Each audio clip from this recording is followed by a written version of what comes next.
Excelentíssimo senhor presidente do Congresso Nacional, senador Rodrigo Pacheco, excelentíssimo senhor presidente da Câmara dos Deputados, deputado Arthur Lira, excelentíssima senhora presidenta do Supremo Tribunal Federal, ministra Rosa Weber, meu querido companheiro vice-presidente da República, Geraldo Alckmin, senhoras e senhores chefes de estados e de governo que nos prestigiam, senhor primeiro secretário da mesa da Câmara dos Deputados, deputado Luciano Bivar, senhor procurador-geral da República, Augusto Aras,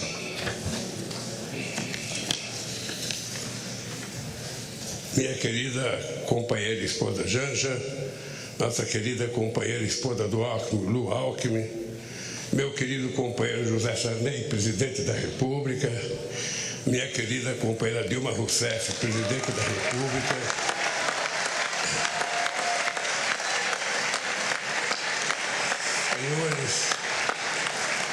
senhores parlamentares, senhoras e senhores chefes de delegação estrangeira, meus amigos e minhas amigas. Pela terceira vez, compareço a este Congresso Nacional para agradecer ao povo brasileiro o voto de confiança que recebemos.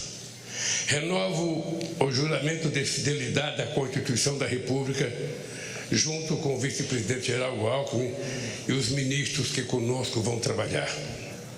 Se estamos aqui hoje, é graças à consciência política da sociedade brasileira e à frente democrática que formamos ao longo desta histórica campanha eleitoral. Foi a democracia a grande vitoriosa nesta eleição, superando a maior mobilização de recursos públicos e privados que já se viu, as mais violentas ameaças à liberdade do povo, a mais abjeta campanha de mentira e de ódio tramada para manipular e constranger o eleitorado brasileiro. Nunca os recursos do Estado foram tão desvirtuados em proveito de um projeto autoritário de poder. Nunca a máquina pública foi tão desencaminhada dos controles republicanos. Nunca os eleitores foram tão constrangidos pelo poder econômico e por mentiras disseminadas em escala industrial. Apesar de tudo, a decisão das urnas prevaleceu, graças a um sistema eleitoral internacionalmente reconhecido por sua eficácia na captação e apuração dos votos. Foi fundamental a atitude corajosa do Poder Judiciário, especialmente do Tribunal Superior Eleitoral,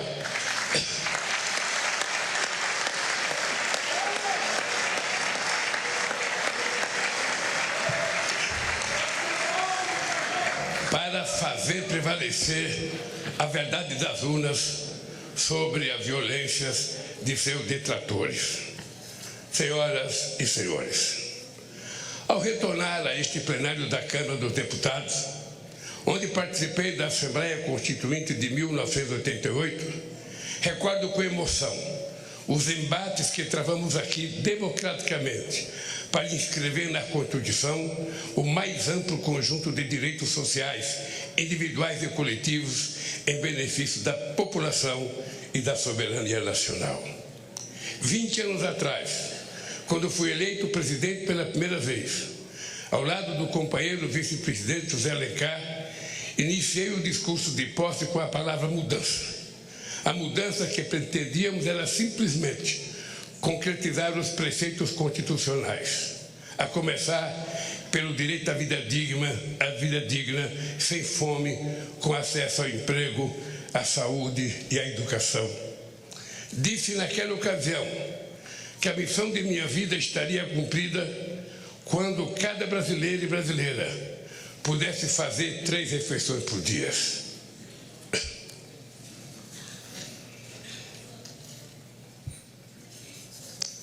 Ter de repetir este compromisso no dia de hoje, diante do avanço da miséria e do regresso da fome que havíamos superado, é o mais grave sintoma da devastação que se impôs ao país nos anos recentes. Hoje, nossa mensagem ao Brasil é de esperança e reconstrução. O grande edifício de direitos, de soberania e de desenvolvimento que essa nação levantou a partir de 1988 vinha sendo sistematicamente demolido nos anos recentes. É para reerguer este edifício de direitos e valores nacionais que vamos dirigir todos os nossos esforços. Queridos amigos e amigas, em 2002, dizíamos que a esperança tinha vencido o medo, no sentido de superar os temores diante da inédita eleição de um representante da classe trabalhadora para presidir os destinos do país. Em 8 anos de governo, deixamos claro que os temores eram infundados. Do contrário, não estaríamos aqui novamente. Ficou demonstrado que um representante da classe trabalhadora podia, sim, dialogar com a sociedade para promover o crescimento econômico de forma sustentável em benefício de todos, especialmente dos mais necessitados. Ficou demonstrado que era possível, sim, governar este país com a mais ampla participação social, incluindo os trabalhadores e os mais pobres no orçamento e nas decisões do governo.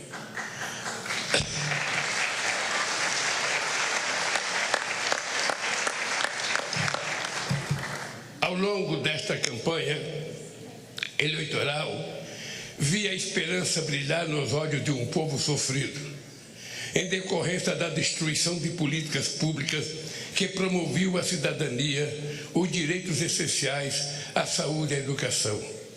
Vi o sonho de uma pátria generosa que ofereça oportunidades a seus filhos e filhas em que a solidariedade ativa seja mais forte que o individualismo cego. O diagnóstico que recebemos do governo de transição de governo é estarrecedor.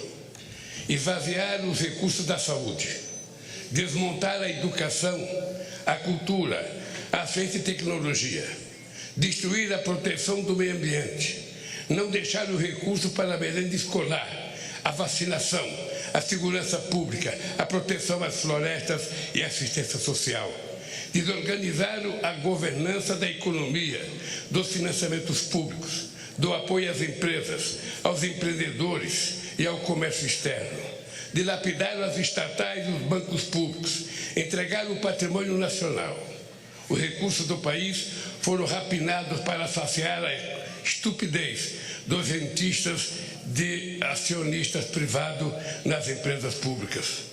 É sobre estas terríveis ruínas que assumo o compromisso de, junto com o povo brasileiro, reconstruir o país e fazer novamente um Brasil de todos e para todos. Eu queria dizer aos deputados e senadores que o resultado da nossa transição, que foi coordenada pelo companheiro Alckmin, será enviada a cada deputado, a cada senador, a cada ministro da Suprema Corte, a cada ministro do Tribunal Superior Eleitoral, a cada ministro do Poder Judiciário, a cada universidade, a cada central sindical, para que as pessoas saibam como é que nós encontramos esse país e cada um faça a sua avaliação. Senhoras e senhores,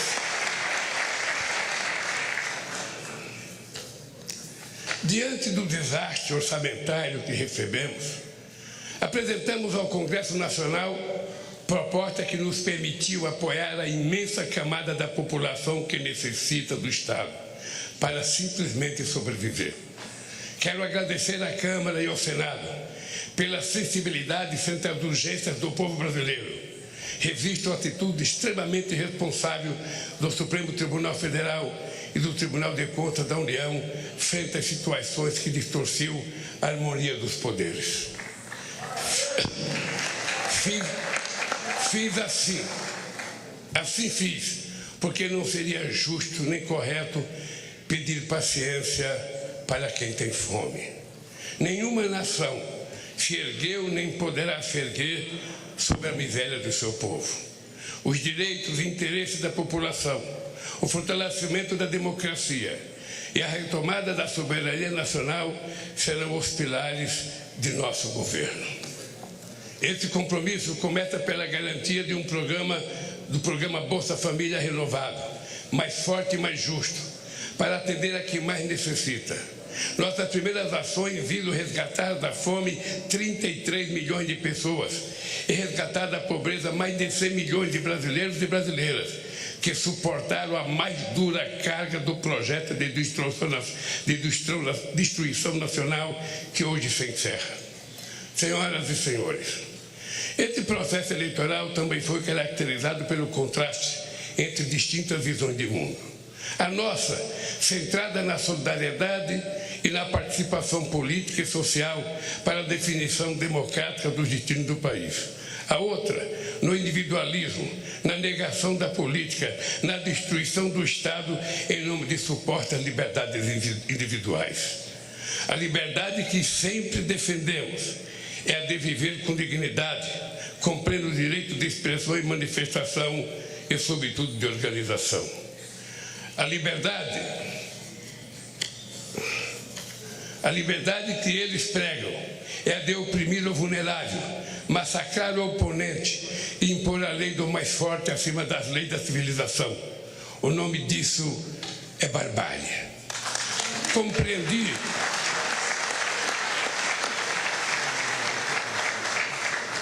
Compreendi desde o início da jornada que deveria ser candidato por uma frente mais ampla do que o campo político em que me formei, mantendo o firme compromisso com minhas origens. Esta frente se consolidou para impedir o retorno do autoritarismo no país. A partir de hoje, a lei de acesso à informação voltará a ser cumprida. O portal da transparência voltará a cumprir seu papel. Os controles republicanos voltarão a ser exercidos para defender o interesse público. Não carregamos nenhum ânimo de revanche contra os que tentaram subjugar a nação a seus desígnios pessoais e ideológicos, mas vamos garantir o primado da lei. Quem errou responderá por seus erros com direito à ampla defesa dentro do devido processo legal. O mandato que recebemos à frente a adversários inspirados no fascismo será defendido com os poderes que a Constituição confere à democracia.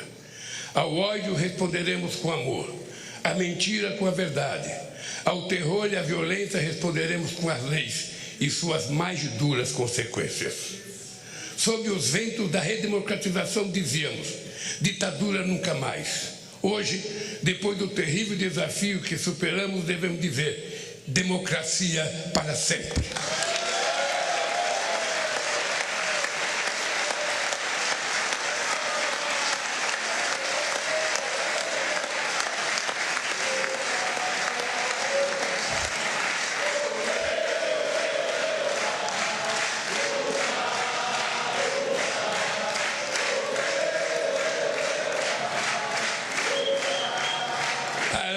Para confirmar estas palavras, teremos de reconstruir em bases sólidas a democracia em nosso país.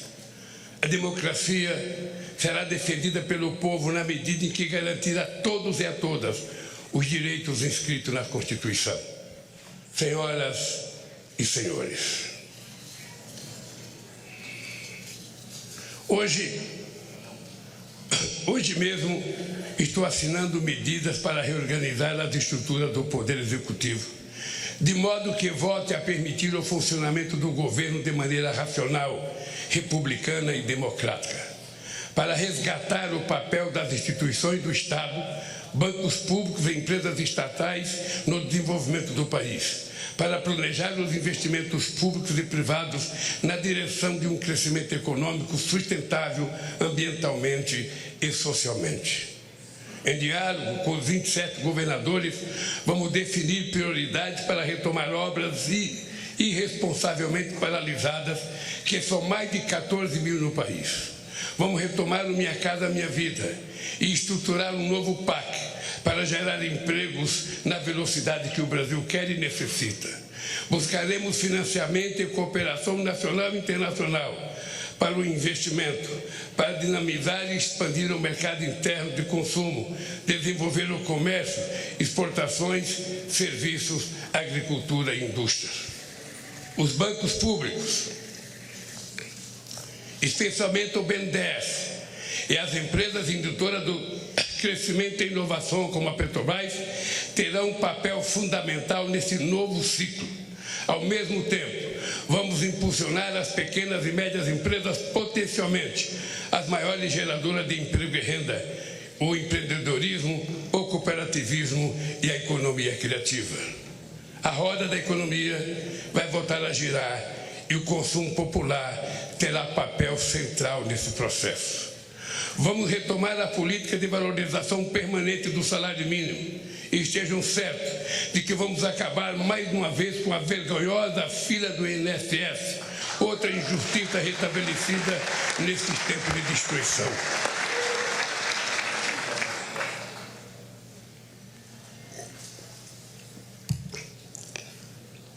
Vamos dialogar de forma tripartite, governo, centrais sindicais e empresariais, sobre uma nova legislação trabalhista, garantir a liberdade de empreender ao lado da proteção social é um grande desafio nos tempos de hoje.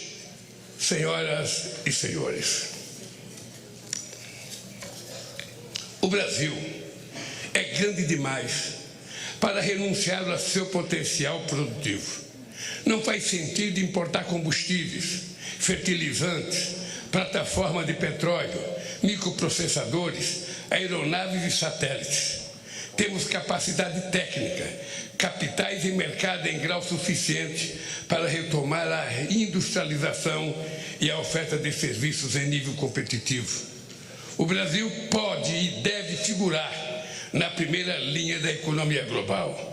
Caberá ao Estado articular a transição digital e trazer a indústria brasileira para o século XXI, com uma política industrial que apoia a inovação, estimula a cooperação público-privada, fortaleça a ciência e tecnologia e garanta acesso a financiamentos com custos adequados. O futuro pertencerá a quem investir na indústria do conhecimento, que será objeto de uma estratégia nacional planejada em diálogo com o setor produtivo, centro de pesquisa de universidades, junto com o Ministério da Ciência e Tecnologia e Inovação, os bancos públicos estatais, agências de fomento à pesquisa. Nenhum outro país tem as condições do Brasil para se tornar uma grande potência ambiental, a partir da criatividade da bioeconomia e dos empreendimentos da sociobiodiversidade. Vamos iniciar a transição energética e ecológica para uma agropecuária e uma mineração sustentáveis, uma agricultura familiar mais forte e uma indústria mais verde. Nossa meta é alcançar o desmatamento zero na Amazônia, a emissão zero de gás de efeito estufa na matriz energética.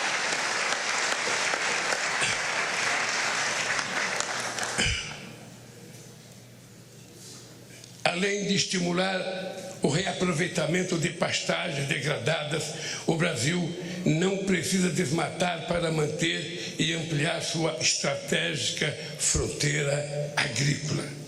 Não é preciso derrubar nenhuma árvore, é só replantar os 30 milhões de hectares de terra degradada que a gente vai poder viver sem derrubar madeira, sem fazer queimada e sem precisar invadir os nossos biomas.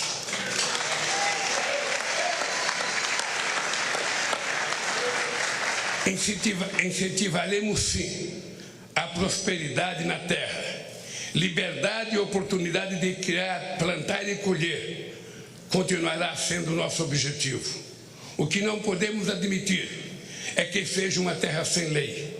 Não vamos tolerar a violência contra os pequenos, o desmatamento e a degradação do ambiente que tanto mal já fizeram ao nosso país. Esta é uma das razões, não a única, da criação do Ministério dos Povos Indígenas. Ninguém conhece melhor nossas florestas, nem é mais eficaz de defendê-las do que o que estava aqui desde tempos imemoriais. Cada terra demarcada é uma nova área de proteção ambiental. A estes brasileiros e brasileiras devemos respeito e com eles temos uma dívida histórica.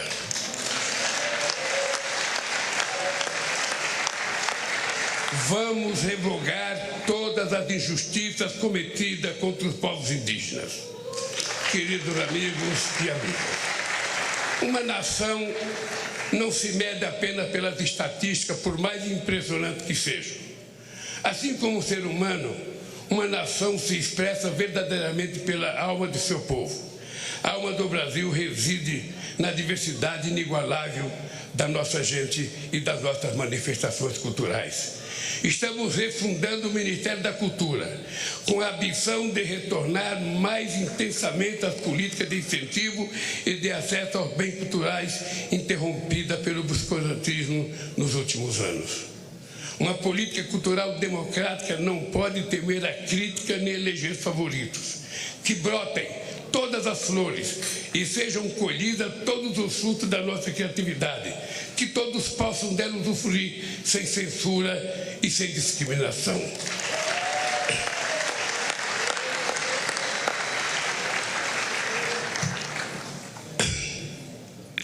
Não é admissível que negros e pardos continuem sendo a maioria pobre e oprimida de um país construído com o suor e sangue de seus ascendentes africanos. Criamos o Ministério da Promoção da Igualdade Racial para ampliar a política de cotas nas universidades e no serviço público, além de retomar as políticas voltadas para o povo negro e pardo na saúde, educação e cultura. É inadmissível que as mulheres recebam menos que os homens realizando a mesma função, que não sejam reconhecidas em um mundo político machista, que sejam assediadas impunemente nas ruas e no trabalho, que sejam vítimas de violência dentro e fora de casa. Estamos refundando também o Ministério das Mulheres para demolir esse castelo secular de desigualdade e preconceito.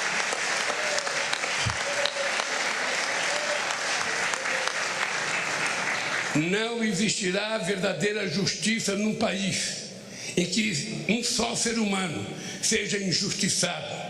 Caberá ao Ministério dos Direitos Humanos zelar e agir para que cada cidadão ou cidadã tenha seus direitos respeitados no acesso aos serviços públicos e particulares, na proteção frente ao preconceito ou diante da autoridade pública. Cidadania é outro nome da nossa querida democracia. O Ministério da Justiça e da Segurança Pública atuará para harmonizar os poderes e entes federados no objetivo de promover a paz onde elas é mais urgente, nas comunidades pobres, no seio das famílias vulneráveis, ao crime organizado, às milícias e à violência. Venha ela de onde vier. Estamos revogando os criminosos decretos de ampliação de acesso a armas e munições que tanta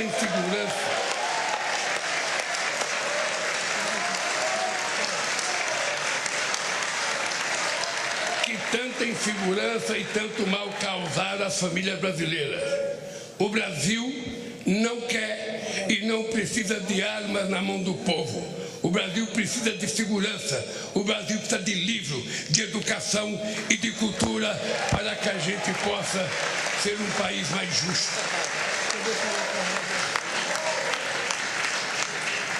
Sob a proteção de Deus, inauguro este mandato reafirmando que no Brasil a fé pode estar presente em todas as moradas, nos diversos templos, igrejas e cultos. Neste país, todos poderão exercer livremente sua religiosidade. Senhoras e senhores, o período que se encerra foi marcado por uma das maiores tragédias da história, a pandemia de Covid-19.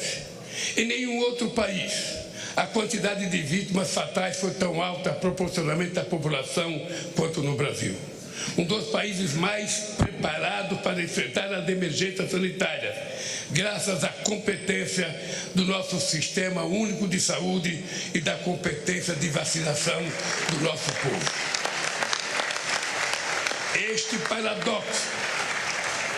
Este paradoxo só se explica pela atitude criminosa de um governo negacionista, obscurantista e insensível à vida. As responsabilidades por esse genocídio hão de ser apuradas e não devem ficar impunes.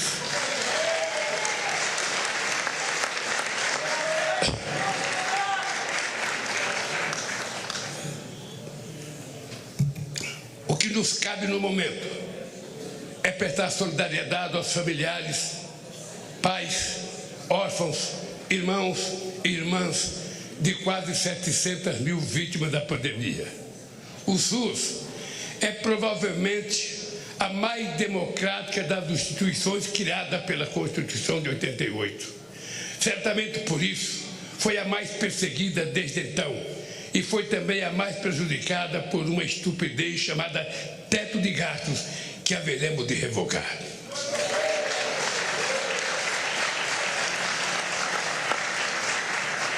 Vamos recompor os orçamentos da saúde para garantir a assistência básica, a farmácia popular, promover o acesso à medicina especializada.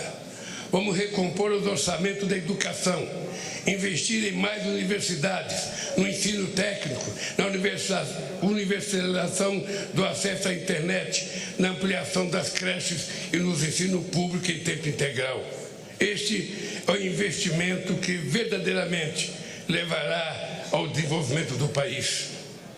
O modelo que propomos, aprovado nas urnas, exige sim compromisso com a responsabilidade, a credibilidade e a previsibilidade. E disso não vamos abrir mão.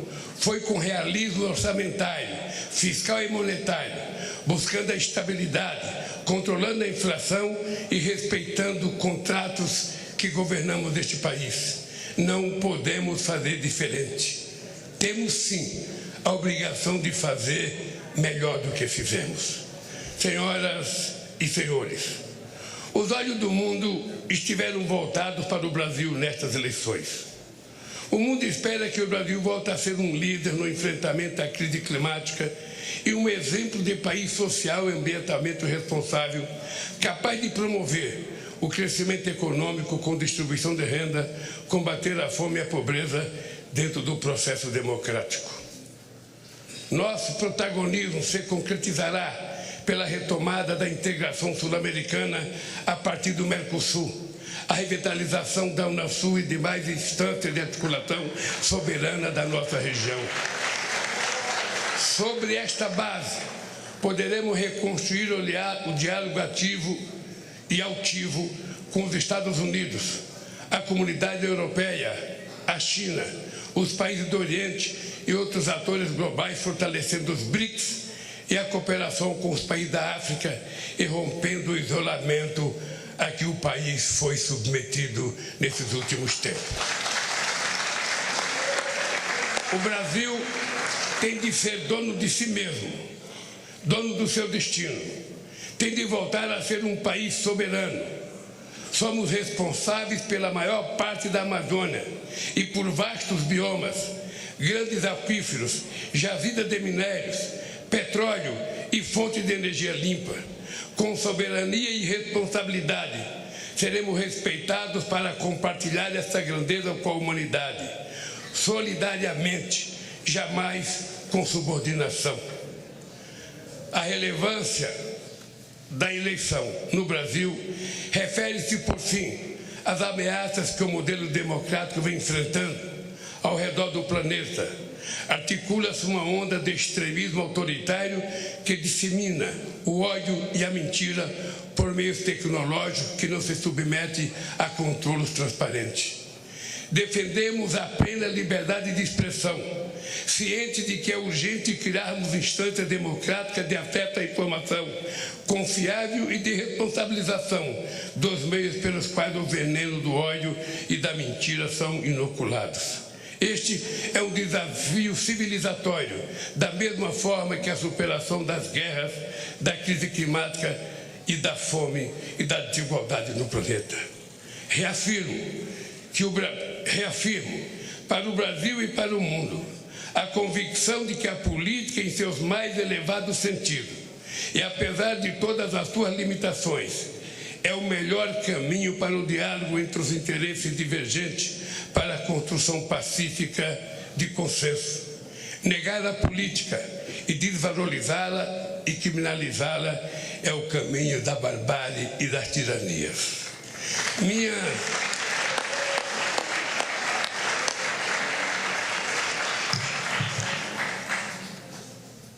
Minha mais importante missão, a partir de hoje, será honrar a confiança recebida e corresponder às esperanças de um povo sofrido, que jamais perdeu a fé no futuro, nem em sua capacidade de superar os desafios. Com a força do povo e as bênçãos de Deus, haveremos de reconstruir esse país. Viva a democracia! Viva o povo brasileiro! Muito obrigado, companheiros!